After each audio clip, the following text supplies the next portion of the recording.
Assalamualaikum warahmatullahi wabarakatuh. Nama saya Nadila Hafila Rahab dengan NPM 2208260155. Saya sedang menjalankan blog semester antara blog dermatologi and venologi. Di sini saya akan menjelaskan mengenai Cotoneus lapamigrans. Saya menggunakan mind map yang dimana mind map ini berisi definisi, etiologi, epidemiologi, faktor risiko, komplikasi, permasalahan fisik, edukasi, prognosis, dan sebagainya. Saya mulai dengan pengertian Cotoneus lapamigrans. Cotoneus lapamigrans ini adalah dermatitis zoonosis akibat penetrasi larva nematode usus hewan, terutama Ancylostoma brazilian sama Ancylostoma caninum ke dalam kulit manusia. Namun larva tidak dapat menyelesaikan siklus hidupnya sehingga hanya terbatas di kulit seperti gambar yang sudah saya berikan. Untuk etiologinya, penyebab utamanya itu Ancylostoma braziliensis, yaitu cacing tambang kucing dan anjing. Lalu ada Ancylostoma caninum, yaitu cacing tambang anjing. Untuk penularannya itu kontak langsung kulit dengan tanah atau pasir yang terkontaminasi feses awan berisi larva infektif. Epidemiologinya sendiri, dia sering di daerah tropis dan subtropis seperti pantai, area lembab, serta bem berpasir. Untuk kelompok resikonya itu anak-anak, pekerja kebun, nelayan, orang yang sering berjalan tanpa alas kaki. Untuk faktor resikonya ada dibagi menjadi dua, yang dapat diubah dan yang tidak dapat diubah. Adapun yang dapat diubah tidak menggunakan alas kaki di daerah berpasir atau lembab, kebersihan lingkungan kurang banyak kucing atau anjing liar. Yang tidak dapat diubah itu seperti tinggal di daerah endemis, usia anak-anak, lebih sering terpapar tanah atau pasir.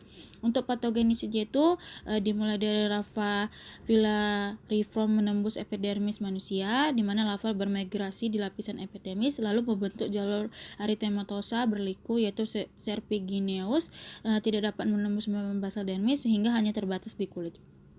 Untuk gejalanya itu ada lesika seperti jalur merah berliku, Aspergillus linear atau masih di kulit seperti yang gambar ini.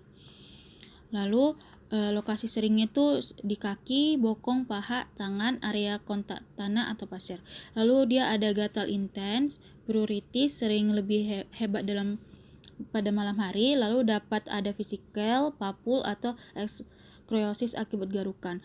Kadang disertai reaksi hipersensitivitas yaitu dermatitis sekunder. Lalu untuk pemeriksaan fisiknya kita bisa menemukan lesi berbentuk trek Aspergillus berwarna merah keunguan. Panjang jalur bisa bertambah beberapa milimeter per hari. Bila ada infeksi seluler, tampak krusta, pustal, dan impetinginasi. Untuk pemeriksaan penunjangnya, gold standarnya itu biasanya untuk Cotoneus lapamigrans ini adalah klinis berdasarkan morfologi gas, yaitu dia itu sebenarnya sudah dapat ditegakkan dengan ciri khas gejalanya, yaitu dia tampak ada kemerahan di kulit seperti jalur merah berliku Aspergillus di kulit. Tapi bisa dilakukan dermatoskopi untuk memperlihatkan larva di bawah epidermis. Biopsi jarang diperlukan karena larva sulit ditemukan. Untuk komplikasi dari Cotoneus lapamigrans adalah infeksi bakteri sekunder seperti impetigo, cellulitis, lalu ada reaksi hipersensitivitas seperti dermatitis. Lalu untuk kasus yang jarang, larva migran vascularis bila larva masuk organ lebih sering oleh Toxocara.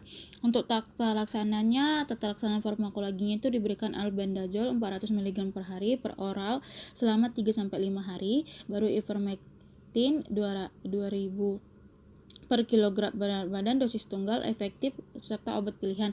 Untuk lalu diberikan tiabendazole topikal 10-15%, oles 2-3 kali sehari bila lesi terbatas. Untuk simptomatiknya itu dapat diberikan antihistamin oral untuk pruritusnya, baru kortikosteroid topikal bila ada reaksi inflamasi berat. Untuk nefrologinya kita edukasi, lalu kita suruh jaga kebersihan kulit dan kuku.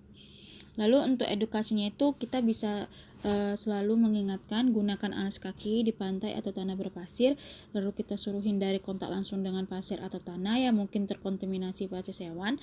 Kontrol populasi kucing atau hewan peliharaan anjing liar di sekitar rumah.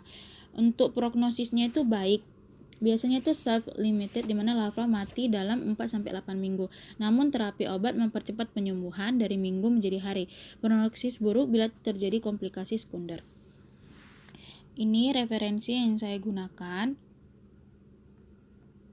Baik, sekian penjelasan saya mengenai ketentuan lapang migran. Saya mohon maaf jika ada kesalahan. Saya tutup dengan Assalamualaikum warahmatullahi wabarakatuh.